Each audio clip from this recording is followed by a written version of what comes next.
les Tarpinous, j'espère que vous allez bien. On se retrouve pour ce nouvel épisode de Backlight avec Raphaël. Comme d'habitude, comment ça va?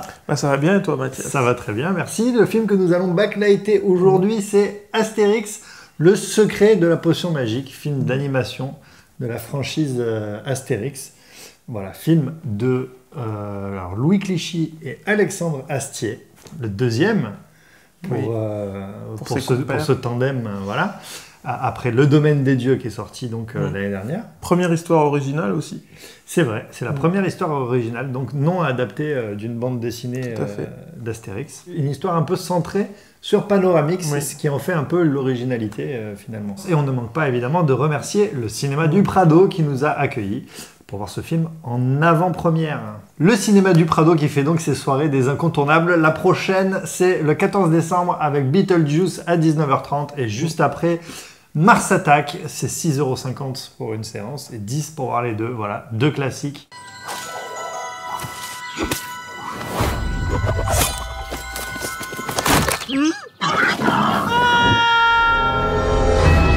Pas une fois, je ne me suis... Alors pour celui-là, de base, c'est ce que tu disais tout à l'heure, c'est qu'en fait, Panoramix se vautre, se viande, se ramasse, casse la gueule. L'argument du film. Voilà, et il va devoir, donc ce qu'on va voir dans la bande-annonce, il va devoir trouver un successeur. Il choisit, il décide de trouver un successeur. Ouais.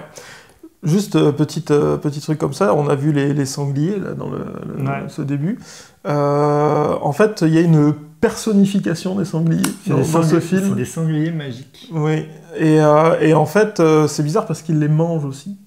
Mais c'est pas les mêmes. Ouais, je sais que c'est pas les mêmes, mais bon, du coup, c'est comme, tu vois, dans Star Wars avec les Stormtroopers, tu vois, on nous raconte l'histoire des Stormtroopers, mais ils meurent par dizaines de milliers, et là, c'est pareil pour les sangliers, donc...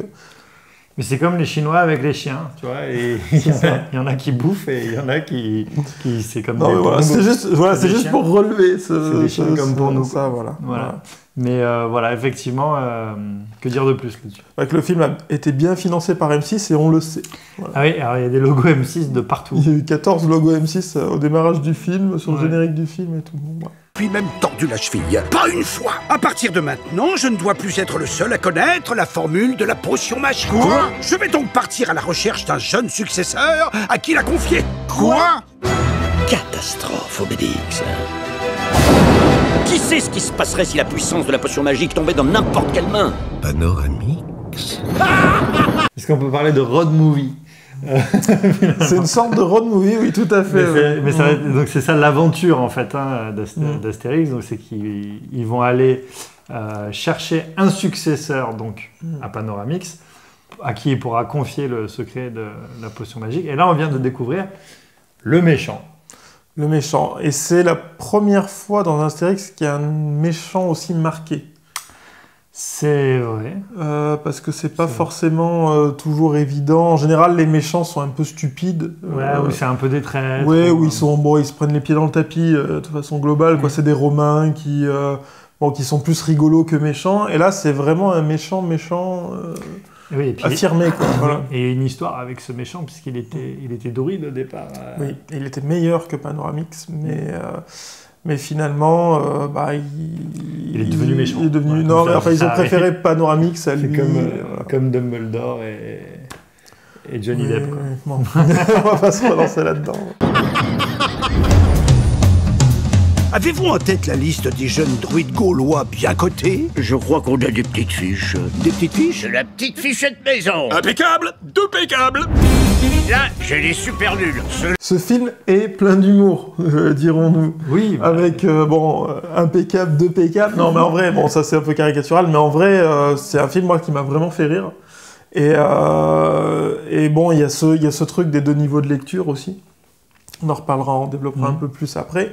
Mais voilà, c'est à la fois ça fait la liaison, parce qu'on va pas se mentir, hein, ça fait la liaison entre l'humour à l'origine de Goscinny, mais l'humour surtout aussi d'Alexandre Astier, qu'on a pu voir à travers Kaamelott et tout. On a entendu d'ailleurs Astérix parler. Ouais, voilà, on va rester un peu là-dessus. Voilà, c'est sympa. On a entendu Astérix parler. C'est donc Christian Clavier qui fait la voix d'Astérix. Je pense que c'est le moment peut-être d'en dire un mot. Ouais. Donc, puisque Roger Carrel avait dit que c'était la dernière fois qu'il faisait la voix pour Le Domaine des Dieux. Ouais, déjà, il avait sorti de sa retraite parce qu'il avait déjà pris sa retraite. Voilà. Et donc, du coup, il a fait appel à Christian Clavier, donc, qui incarnait Astérix dans Mission Cléopâtre et dans à peu près tous les films jusqu'à ce que ce soit Clovis Cornillac. Non, il y a les 2 films en fait. Il y a eu le premier, Astérix contre César et Mission Cléopâtre et c'est tout. Et celui d'après celui d'après, c'est, si je dis pas de bêtises, c'est aux Jeux Olympiques. C'est aux Jeux Olympiques, ouais. Et aux Jeux Olympiques, c'est Clovis Cornillac. Ouais, qui a joué qu'une fois. Et après, c'est au service de Sa Majesté, où c'est... Johnny Depp. Non. Je crois pas qu'il y ait de bonnes ou de mauvaises situations. Édouard Baird. Édouard Baird, voilà. Voilà. Il faut qu'on joue à 2 au blind test. C'est ça, voilà. C'est ça, ça marche à pas. 2, on est imbattable. Parce que moi, je trouve des fois plus vite, mais je peux pas trouver le nom. Donc, il me donne un indice, et moi, je trouve. Ça. Voilà. Qu'est-ce que je voulais dire? Ouais, peut-être un mot sur la voix, du coup, d'Astérix. Alors moi je trouve que ça fait partie vraiment des bonnes idées, des trucs réussis. Il fait une super voix, moi je trouve. Alors moi j'ai eu peur au début. Bon, je savais que c'était lui qui faisait la voix. Bon, je me suis dit ils ont dû chercher parce que Roger Carrel a une voix qui est vraiment ancrée dans le personnage d'Astérix. C'est lui qui a fait toutes les voix d'Astérix de tous les dessins animés depuis le début. Et c'est une voix très marquée, quoi. Il n'y a pas beaucoup d'acteurs qui se rapprochent de cette voix-là. Donc là, ils ont vraiment fait le choix de la rupture, hein, de pas prendre quelqu'un, parce qu'il y a des gens qui imitent, il y en a qui imitent Roger Carrel, par exemple, dans Star Wars, pour C3PO, ils ont pris un mec qui refait la voix plus ou moins de Roger Carrel, donc ça doit exister.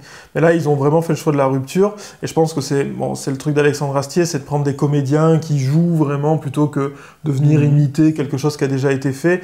Donc le choix de la rupture a été fait, et j'ai eu peur au début d'avoir du jacouille pendant tout le film. Alors c'est toujours ce dont on a peur avec Christian Clavier. Et j'ai trouvé qu'au début du film, ça allait. Ça s'est un peu relâché vers la fin du film, et surtout quand ils se disputent et tout, avec Obélix, des fois on a l'impression d'entendre jacouille. Mais en même temps, bon, c'est Christian Clavier, donc c'est compliqué de passer complètement à côté, mais je suis d'accord que c'est une réussite. Ah, moi je le trouve pas trop jacouille, justement, et en fait je le trouve même meilleur en voix d'Astérix qu'en interprète d'Astérix, où il avait un peu tendance à faire justement du jacouille, quoi, avec son OB, tu vois, encore en parlant. Alors que là, il interprète vraiment Astérix. Oui, mais parce que moi, ça m'a pas gêné, quoi. Ouais, mais parce que du coup, il peut donner, comment dire, il y a Astier derrière qui contrôle... non mais tu vois comment il fait ses camelotes, je veux dire, il contrôle tout, et donc il l'écrit pour ses acteurs. Et forcément, il va pas écrire un OB ou je sais pas quoi, tu vois. Donc il a écrit autrement, et tu vois qu'il mène bien sa barque, tu vois, et que du coup il a su amener Clavier. Mais comme dans Kaamelott, Clavier joue dans Kaamelott, et je le trouve pas du tout horrible dans Kaamelott, Clavier, tu vois. Je veux dire, il joue son rôle comment c'est, un avocat, je crois, si je dis pas de bêtises. C'est ça, il cherche dans des parchemins, il fouille. Voilà, il sait où l'amener, et là c'est plutôt bien fait. Et pareil, tu vois, dans ce film, il y a la voix d'Elie, enfin il y a Elie Semoun aussi. Elie Semoun. Et alors, moi ça m'a pas dérangé. Là, dans le premier film, il était un peu plus présent. Là, il fait juste des revendications. C'est un petit Romain en fait qui revendique des trucs tout le temps. C'est vraiment des apparitions. Ouais. C'est des apparitions, mais justement, ça va, tu vois, ça va. C'est pas trop, c'est pas un truc qui revient, voilà. Et puis il fait du ping-pong avec Alexandre Astier, puisque c'est Alexandre Astier qui fait le chef des Romains, et lui qui fait C'est comme dans le domaine des dieux, en fait, c'est le même. Oui, c'est le même personnage. Et d'ailleurs, c'est la bonne idée d'avoir repris le même général romain, parce que souvent dans les BD d'Astérix, c'est jamais les mêmes, puisqu'il y a des relèves tout le temps. Alexandre Astier ou la gestion des brels, finalement. Mais il est bon pour ça. Mais il a toujours dit, il écrit pour les acteurs, et ça se voit, quoi, tu vois. Elie Semoun, moi j'avoue, j'ai du mal quand même, quoi. Et oui, mais ça marche. Là, ça marche parce qu'on le voit pas beaucoup, mais déjà dans celui d'avant, dans le domaine des dieux, je sais pas. Et même dans Kaamelott. Elie Semoun, j'y arrive pas avec son truc. C'est un personnage qui est pas ouf. Où il crie au bûcher tout le temps, là. Là, ils sont pas fichus de faire une soupe à l'oignon. Ici, les mauvais, mais qui arrivent quand même à bricoler 2-3 trucs. On me surnomme Magnétix. Et là, les très bons. Dis, vas-y mollo sur la frime, quand même. C'est là où on le voit très bien dans la bande-annonce, où se rejoignent les univers d'Astérix et l'univers d'Alexandre Astier. C'est que, en fait, c'est ce que je disais juste avant, en fait, c'est Alexandre Astier ou la gestion des brels, finalement. Non, mais c'est vrai, c'est le côté équipe de branquignoles, quoi. Et dans Astérix, c'était pas complètement ça, mais un peu, parce que... il y a des épisodes où c'est... Enfin, en tout cas, dans la BD, quoi. Il y a beaucoup d'épisodes où c'est ça quand même, où le village, il désespère Astérix ou Panoramix, et qu'ils doivent les sauver de leurs propres conneries, tu vois. Oui, mais c'est des passages, souvent, moi je trouve dans la BD, c'est des passages, et Astérix, il est très malin, Obélix... tu regardes par exemple Obélix et compagnie, je sais pas si tu te rappelles de cette BD-là. Non. C'est où ils se mettent tous à vendre des menhirs dans le village, et ils créent tous des entreprises, et se concurrencent tous, parce qu'en fait, t'as les Romains qui décident d'acheter des menhirs très chers, pour les rendre riches, et du coup, ils deviennent tous très prétentieux, machin, etc. Et en fait, ce modèle-là, tu l'as aussi dans la zizanie, tu vois, dans la zizanie, c'est pareil, t'as un Romain qui arrive et qui met tout le monde les uns contre les autres, et souvent, c'est Panoramix et Astérix qui sont les deux lucides du village, en général, il n'y en a pas d'autres, qui les sauvent de leurs propres bêtises. Et c'est en ça où ça rejoint Kaamelott complètement, tu vois. Ouais, c'est vrai qu'il y a ces albums-là, ouais. Après, moi, j'avais surtout le souvenir que il y a les grosses bagarres de village et tout ça, et que souvent, c'est un peu anecdotique, ou en tout cas que ça fait partie des vannes récurrentes de la BD. Et là, c'est au cœur de l'intrigue, vraiment, quoi. C'est ça, c'est tous, les druides, c'est tous des brels, sauf... Mais ils le reconnaissent eux-mêmes. Ouais, sauf Panoramix. Ouais, mais ça, ils le reconnaissent eux-mêmes. Mais et c'est là où ça ressemble à Kaamelott, quoi. C'est-à-dire que, comme les autres, quand ils arrivent, les paysans dans Kaamelott, ils arrivent, ils disent on gueule, mais pourquoi? Oh, bah parce qu'il faut bien gueuler, tout ça, voilà. Et donc voilà, et c'est là où on voit que les deux univers se rejoignent et qu'en même temps, ça fonctionne bien, ils sont bien compatibles. Oui, mais c'est deux univers qui sont très proches. Dans Kaamelott, t'as tout ce délire de la bouffe qui est omniprésente, c'est la même chose dans Astérix. Les banquets. Il y a les époques qui sont relativement proches, tu vois, puisque c'est l'Antiquité, plus ou moins pour les deux. Enfin, je veux dire, qui de meilleur finalement que... Les légendes arthuriennes, il me semble que c'est un petit peu plus tard. C'est fin de l'Antiquité. C'est fin de l'Antiquité, ouais. Oui. Parce qu'il y a toujours l'Empire romain, tout ça, c'est fin de l'Antiquité, c'est avant la chute de l'Empire romain. Et là, c'est moins 52 avant Jésus-Christ, Astérix, si je dis pas de conneries, puisque c'est ce qu'ils disent à chaque fois, il me semble. César, tout ça, bon voilà, donc c'est un peu plus tôt, mais disons que c'est des univers qui sont proches. Et en vrai, en France, qui de mieux qu'Alexandre Astier pour écrire des histoires d'Astérix, voilà. Déjà, en France, qui de mieux qu'Alexandre Astier? Voilà. C'est ça. Allez, suite. César, cette potion, je te la donnerai. La potion des dingos? Quelle est cette manigance, Sulfurix? Ce soir, c'est la fin du village de crétins moustachus. La fin d'Astérix. Je verse ça là-dedans. Tu te prends pour un druide? Je vois pas pourquoi ce serait plus dur que d'être poissonnier. Il y a ce duo qui est assez drôle. Alors, je pense que ça vient vraiment de la touche Astier qui aime bien... Alors, c'était pas aussi marqué dans l'épisode précédent, mais dans celui-là, il a vraiment, exacerbé ce duo Cet Automatix, Ordre Alphabetix, donc le poissonnier et le forgeron, donc le forgeron qui est joué par son père, Lionel Astier avec sa voix, et puis bon voilà, c'est... Léo Dagan. Léo Dagan de Carmélite dans Kaamelott. Ah, par contre, l'autre, je sais pas quel est l'acteur, j'ai pas identifié. C'est François Morel des Chiens. Et du coup, voilà, c'est un duo finalement qui va pas arrêter de s'envoyer des fions pendant tout le truc et qui marche super bien. Et bon, ça fait un peu penser à Perceval et Caradoc. Il y a un côté un peu comme ça où en gros on va s'attacher à eux. Ils vont être pas toujours, ils sont pas au premier plan quoi, mais voilà, ça fait des petites pastilles un petit peu rigolotes. Et en ça, on retrouve encore une fois la touche d'Alexandre Astier. Disons qu'il en a fait quelque chose. De ce duo qui, dans la BD, passe surtout du temps à s'envoyer là un poisson, et puis c'est souvent ça d'ailleurs qui déclenche toujours la même chose, la bagarre du village, et c'est un peu toujours la même chose. Et là, c'est un duo comique un peu récurrent, une sorte de running gag pendant tout le truc, puisqu'il essaye de faire une potion en alphabétique. Il dit que ça doit pas être bien plus difficile que de s'occuper du poisson. C'est ça. Et du coup, c'est vrai que ça fonctionne assez bien, ce duo comique-là. Vite, Obélix, fonce!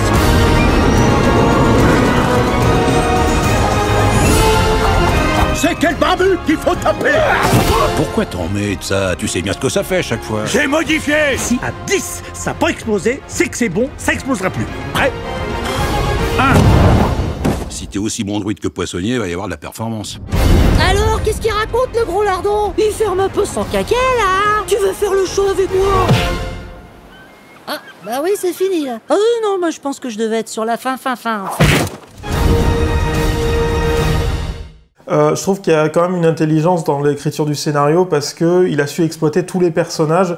Je me dis, pour un deuxième opus, je veux dire, il aurait pu faire partir parce que on savait que dans les BD, il y en avait 1 sur 2 ou 1 sur 3, il me semble, où Astérix part dans un autre pays, ailleurs, etc. Et du coup, il n'y a que Astérix, Obélix, Idéfix et un autre monde, quoi. Ouais. Voilà. Et donc c'est un peu dangereux pour un film parce qu'on a envie de voir les autres personnages. En plus, il a créé des personnages attachants, même le chef du village. Abrara Coursix, qui est joué par... c'est Papa Gali, je crois.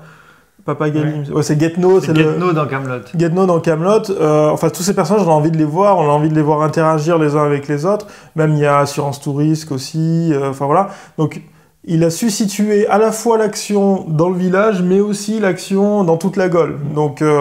ce qui permet à Astérix Obélix de voyager comme dans la plupart des albums, mais aussi d'avoir le reste du village qui va à un moment les suivre, mais bon, il y a une partie de l'action qui va se situer autour du village. Il y a aussi des références à plein d'albums, notamment avec La Forêt des Carnutes, où il y a tous les druides, qui correspondent à la BD de la Serpe d'Or, où il y a aussi des réunions de druides, etc. Enfin, il y a plein de trucs qui sont récupérés des BD, et je trouve ça bien, c'est-à-dire qu'à la fois... on nous montre un peu tout l'univers sans se centrer sur un seul point, et voilà, tout en respectant ce même univers. Ne vous inquiétez pas, on est toujours dans la partie sans spoil du film. Et donc maintenant, on va passer tout de suite au top et flop. Alors Raphaël, dis-moi, et attention parce que voilà, je sens que ça va partir, vas-y, quel est ton top pour ce film? Alexandre Astier.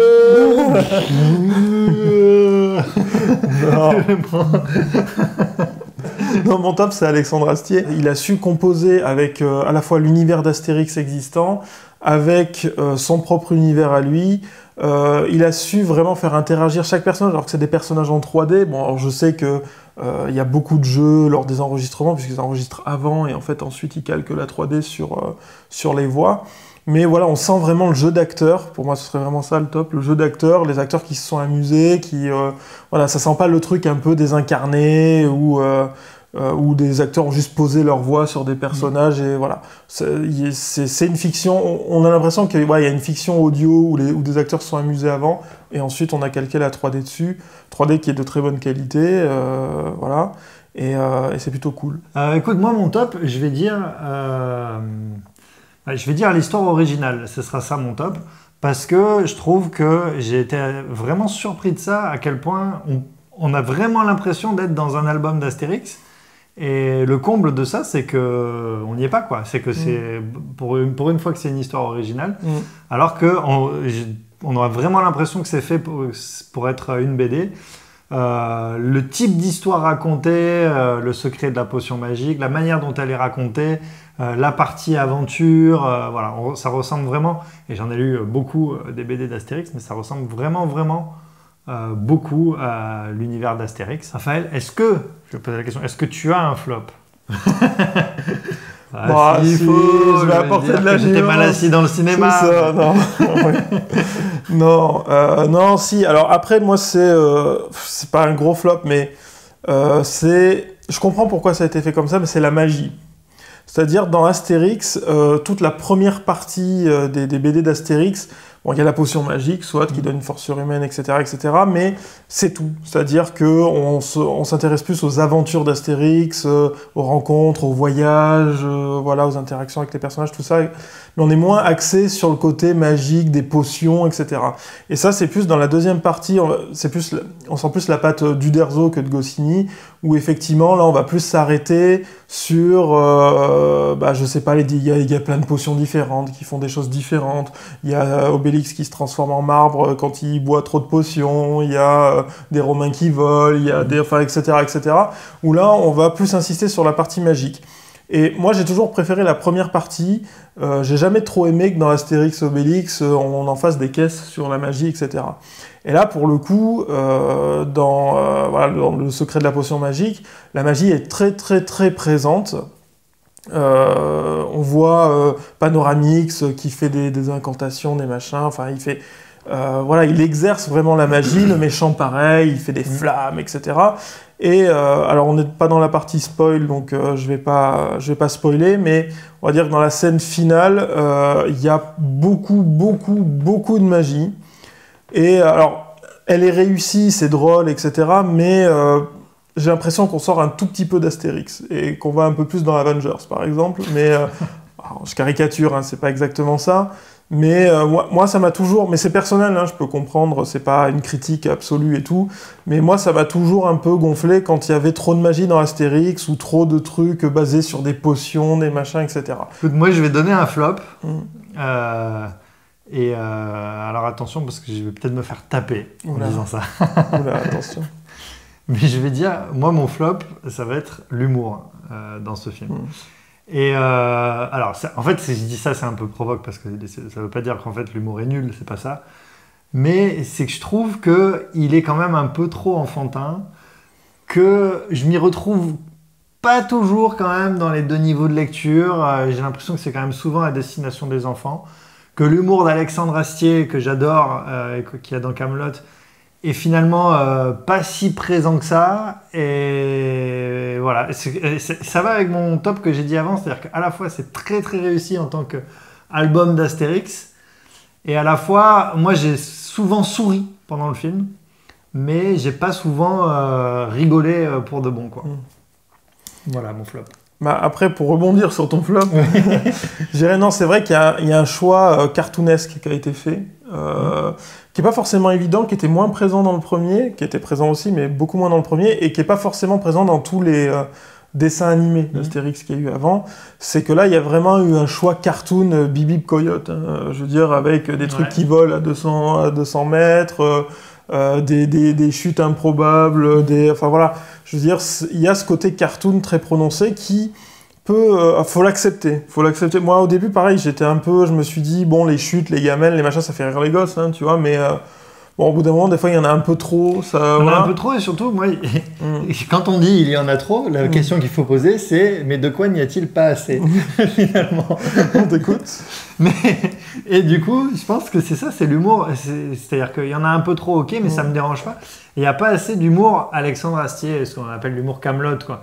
Et je prends un exemple, par exemple, il y a trop d'exemples dans cette phrase, mais je vais prendre un exemple. Dans le domaine des dieux, il y avait toute une histoire d'esclaves qui finalement se retrouvent ouvriers, qui finalement se retrouvent machin, qui se retrouvent à se mettre en grève. Et à la fin, leur revendication, c'est d'être bien considérés en tant que tel par leur chef. Et du coup, alors qu'il n'arrête pas de leur gueuler dessus en criant « Chargez, chargez », au bout d'un moment, il se retrouve obligé et il fait « Chargez, s'il vous plaît !» Voilà. Et ça me fait beaucoup le côté rire. absurde, le côté absurde de l'humour Kaamelott. Et alors, ça me fait beaucoup rire. C'est des espèces de scènes qui montent et qui finit dans la résolution est un truc totalement absurde, mais ça fonctionne. Il dit « S'il vous plaît », il chante. Voilà. Moi, ça me fait énormément rire. Et il y en avait... Déjà, je me plaignais qu'il n'y en avait pas assez dans le domaine des dieux. Ouais. Et là, j'ai l'impression qu'il y en a quasiment plus et que c'est plus que de l'humour qui marche bien, qui est pas nul, mais c'est l'humour grand public. Voilà, on va le dire comme ça. Bah, c'est un peu bouffé par le cartoon, tu vois. Parce que quand je dis cartoon, c'est pas forcément les trucs de chute, etc., mais c'est des trucs très enfantins, quoi, voilà. Et il y en a un peu quand il y a effectivement le Romain qui... en fait, il faut comprendre qu'il y a une bataille à un moment donné et ils ont un stock limité de potions dans le village, et en fait les Romains décident d'attaquer et de pas arrêter d'attaquer pour faire diminuer ce stock de potions et ensuite les prendre. Et du coup il y a quand même le Romain qui dit oui mais alors expliquez-nous juste là en fait là on est d'accord qu'on va aller se faire défoncer quoi. Et il dit bah oui mais bon du coup voilà. Après il retourne attaquer une deuxième fois, il dit oui bon on en est où au niveau de la potion, il fait ah ben là je dois avouer que j'ai pas de visibilité sur le stock de potions, donc il y a quand même cette négociation. Et puis à la fin quand il y a plus de potions, t'as tous les Romains qui sont totalement défoncés, qui sont comme dans la BD quoi, en vrac. Et puis ils s'applaudissent tous les uns les autres d'avoir réussi en fait à faire descendre le stock de potions. Donc il y a un peu ça aussi, parce que cette scène elle est un peu drôle, tu vois, c'est-à-dire puis il y a le côté négociation syndicale un peu, tu vois, qui fonctionne bien. Après c'est sûr que ça reste un film très orienté pour les gosses et c'est peut-être un peu dommage. C'est peut-être un peu dommage de pas essayer d'essayer de tabler un peu plus sur un film plus grand public. Mais je pense qu'après on est en France. Les mecs qui ont financé ça, on sent... Après, je sais pas quelle est la liberté d'Alexandre Astier vis-à-vis et de Louis Clichy aussi, hein, vis-à-vis de cette réalisation-là, mais bon, ça reste le groupe M6 qui finance, donc ils prennent un certain nombre de décisions aussi, Uderzo aussi, enfin, je pense pas qu'ils soient totalement libres. Et il y a une volonté de se dire, bon, bah, on fait ça, c'est pour les gosses, c'est pour les gosses, c'est pour les gosses. Alors qu'en vrai, je suis sûr qu'on ferait un truc un peu plus grand public, les gosses aimeraient tout autant, et ça rassemblerait peut-être un peu plus de monde, parce que c'est vrai que là, j'ai peur que dans les salles, on y emmène les gosses, mais que des adultes se disent pas, bon tiens, on va aller voir Astérix, c'est sympa, quoi. Voilà. Pour prendre un peu de hauteur, voilà, et pas rester forcément sur Astérix, je dirais que en production originale de séries ou de films, ou de spectacle, vraiment français et presque franchouillard dans la façon d'écrire, etc. C'est-à-dire que pas copier des Américains, pas copier de l'humour anglo-saxon, pas copier de autre chose, enfin voilà. Je veux dire, en France, il y a alors c'est pas le seul, attention, parce qu'après on va nous taper dessus, mais il y a principalement Alexandre Astier. Ce qu'il a fait avec Kaamelott, c'est un truc qui n'existe pas ailleurs, qui n'est pas forcément exportable, d'ailleurs pas facilement exportable. Quoique Kaamelott s'est exporté. Il s'est exporté, mais je veux dire, c'est difficile de traduire toutes les vannes, etc. etc. Je veux dire, c'est un truc... Pourquoi ça a marché? Pourquoi il y a une communauté de fans aussi? C'est ça qu'il faut se demander. Je veux dire, il y a combien de trucs en France où il y a des communautés de fans aussi actives, aussi grosses, qui attendent... Voilà, je veux dire, en France, ça n'existe pas vraiment. C'est l'un des rares mecs en France qui a su faire ça. Je veux dire, aux États-Unis, tu as ça avec Star Wars, tu as ça avec Star Trek, tu as ça avec... les Anglais, t'as des fans des Monty Python, t'as des fans de... Voilà, en France, il y a des fans de Johnny, tu vois. mais non, mais ce que je veux dire, c'est que je parle pas de la musique, mais dans l'univers cinématographique, série, etc., je veux dire, on n'avait pas notre truc un peu culte, un peu même geek, tu vois, j'ai envie de te dire. Même si geek, ça veut pas dire forcément espace, science-fiction, etc. Quand je dis geek, voilà, enfin, le truc un peu culte, en France, on en a pas beaucoup, voire pas du tout. Il y en a par exemple dans la BD avec Astérix, c'est là où les trucs univers se rejoignent. Et puis dans le cinéma, et c'est pareil, c'est dans la tradition, quoi. On peut dire, est-ce qu'on pourrait dire qu'un De Funès, il est un peu culte, tu vois, oui, mais et du coup, il est typiquement dans cette tradition-là, Alexandre Astier. Oui, c'est sûr qu'il il a su récupérer tout ce qui était un peu culte, parce qu'effectivement, bon, il ne se cache pas de s'inspirer très grandement de Louis de Funès, mais bon, je te parle actuellement, tu vois, c'est sûr que après Louis de Funès avait, c'est une époque où disons que les communautés de fans n'étaient pas aussi organisées qu'elles le sont aujourd'hui, tu vois. Je veux dire, c'est les blockbusters américains qui ont amené ça un peu, je veux dire, je sais pas si Star Wars est le premier, mais en tout cas c'est l'un des premiers à avoir agrégé des communautés de fans aussi grandes. Et en fait, d'avoir ce même phénomène en France, je veux dire, il n'y a que Alexandre Astier, quasiment, qui a osé quelque chose de totalement ouf à l'époque avec Kaamelott, ou qui a osé, on est allé le chercher pour ça, mais je veux dire, c'est quand même fou que ça ait pu exister. On s'est toujours dit ça, quoi. C'est-à-dire que je comprends qu'un caméra café, un gars, une fille, scène de ménage, tous ces trucs, je comprends que ça existe parce que ça parle à des producteurs, c'est ça, mais là qu'ils aillent s'intéresser aux légendes arthuriennes. Je veux dire, un mec qui vient de Lyon, qui a fait des courts-métrages, qui a présenté ses courts-métrages, et de là, ils ont dit, allez, on fait des pilotes, il a fait d'autres pilotes, après, bim, on fait une série. Alors après, je connais pas toute l'histoire de comment, pourquoi, quelle relation, etc. Il faut avouer que c'est quand même totalement ouf que M6, ils aient dit, c'est bon, faites ça. Et c'est quoi, c'est écrit, c'est intelligent, et tout, laissez, qu'ils aient pas dit, non, viens, mais plutôt un couple qui se tape sur la gueule parce que... Ils ont des difficultés à vivre en couple à 30 ans, quoi, tu vois. C'est ça succède à Caméra Café. En plus, c'est pas le truc où on dit, il faut que ça soit concernant, ce genre de mot à la con, là. Pour les gens, il faut que... C'est pour ça, la scène de ménage, oui, ça parle, parce qu'il y a un vieux couple, il y a un jeune couple, il y a un petit... Il y a le couple comme si avec un enfant, etc. On peut plus des histoires de couple, quoi. C'est comme les comiques qui font un sketch sur la différence entre les hommes et les femmes. Il faut arrêter à un moment. Voilà. Est-ce qu'il y a des filles dans la salle, tu vois, non. En fait, en France, on n'ose pas trop les trucs un peu originaux, un peu casse-gueule, quoi, finalement, parce que... Alors, il y a eu... C'est là où c'est très marrant, parce qu'on dit ça, mais finalement, ils ont essayé de copier ce qu'avait fait Alexandre Astier avec ce truc que tout le monde a oublié, qui s'appelle, je crois, Peplum, c'était ça ? Ah, c'est possible. Avec à la tête du projet Jonathan Lambert, qui est... Moi, je suis désolé, j'ai vu arriver ce truc, j'ai dit, mais déjà, ça puait la copie de Kaamelott. Les mecs avaient plus d'idées, ils ont dit, on va refaire un show, machin. Ça sent en plus le délire de production. Alors, je vais peut-être dire des conneries dans ce que je dis, mais ça coïncide avec le moment où Alexandre Astier a récupéré les droits de Kaamelott. Où il voulait les récupérer, ouais. Et j'ai l'impression que c'est un projet qui a été lancé pour le faire chier. Et je pense que ça l'a bien fait rire. C'est possible. J'ai l'impression de ça, mais peut-être je me trompe. Moi, j'ai surtout l'impression qu'il y a la même différence entre Kaamelott et ce truc, cette bouse-là, qu'entre Mission Cléopâtre et Astérix aux Jeux Olympiques. Oui, ce qui me permet de rebondir sur ce que tu disais tout à l'heure sur les trucs cultes, on cherchait. En fait, il y a quand même 2 trucs cultes en France, c'est Les Nuls, Alain Chabat, et Les Inconnus, qui sont les trucs cultes. Voilà. Et finalement, t'as un peu ce même truc, tu vois, entre les deux, c'est-à-dire Mission Cléopâtre, c'est le truc culte par excellence, Alain Chabat, qui met 1 million de références à la pop culture, tout le monde était mort de rire, tout le monde connaissait les personnages d'Isabelle Nanty, tout le monde a joué les répliques pendant des années, tout le monde les connaît encore, les répliques de ce film-là. Et celui d'après où ils ont dit mais c'est génial, on va mettre plein de gens connus et on va payer des sportifs connus et des machins et tout, et c'est un grand n'importe quoi que tout le monde a oublié aujourd'hui.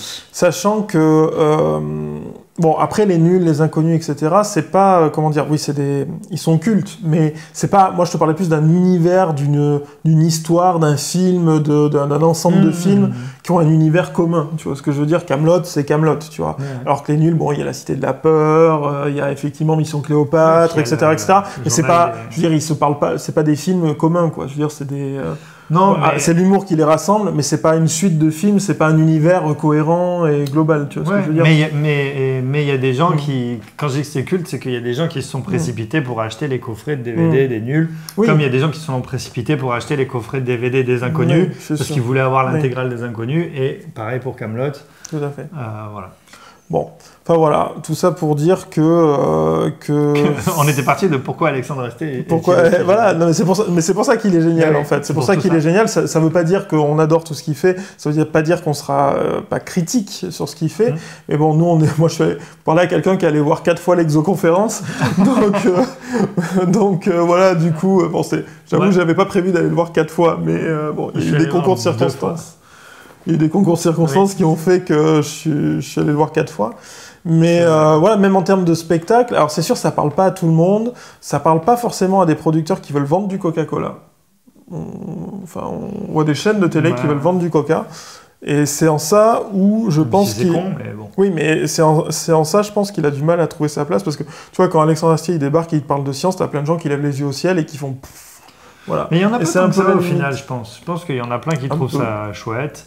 Et voilà. Mais bon, après, là, on va partir sur un débat beaucoup plus compliqué on va s'arrêter. Voilà, sur ce que propose la télévision et sur le divertissement, et est-ce que le divertissement peut être intelligent. Et écoute, je pense que la meilleure réponse, c'est celle d'Alexandre Astier à la meuf de télé-réalité sur le plateau de... Est-ce qu'on peut pas avoir des gens un peu inspirants à la place que cette merde de télé-réalité? Mais en tout cas, juste, si cette conversation un peu longue peut vous amener une chose, si vous ne connaissez pas l'univers de Kaamelott et d'Alexandre Astier, faites l'effort de vous y plonger. C'est la base. Et vraiment, faites l'effort de dépasser un peu tous les a priori que vous pouvez avoir, tout ce que vous avez entendu, etc.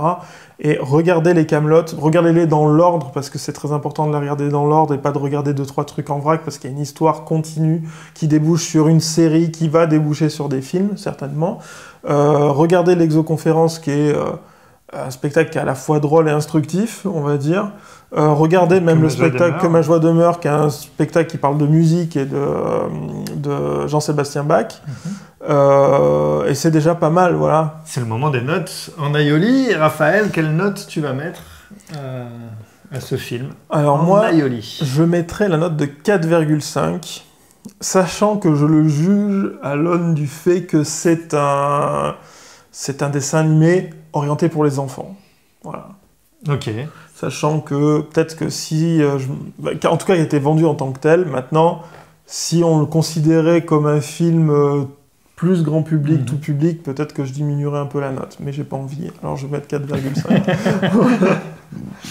Bah écoute, moi, je vais lui mettre la note de 3,8. Ah, merci.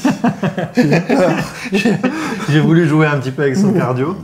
Non, mais bon, voilà, c'est ça. Je me suis dit, non, 3,5, c'est pas assez, c'est un peu plus, c'est presque 4. Mais 4, ce serait un peu trop. Donc, bah voilà. Écoute, 3,8, ça me semble la note juste pour ce film, qui est plaisant, mais avec les réserves susdites au préalable. Merci à tous d'avoir suivi ce Backlight sur Astérix et le secret de la potion magique. Je sais pas pourquoi j'ai tout découpé comme ça. C'est ça fait partie parfois de Backlight. Il faudra s'en contenter. Merci à vous de nous avoir suivis. Vous savez que vous pouvez nous aider en mettant les pouces bleus, en partageant, puis voilà, en mettant éventuellement un petit geste sur notre page Tipeee. Et voilà, merci encore au Cinéma du Prado de nous avoir accueillis. Rendez-vous là-bas le 14 décembre pour voir Beetlejuice et Mars Attack dans l'une des soirées des incontournables du cinéma Le Prado. Et quant à nous, on se retrouve très vite les copains pour un nouveau Backlight. Salut. Ciao.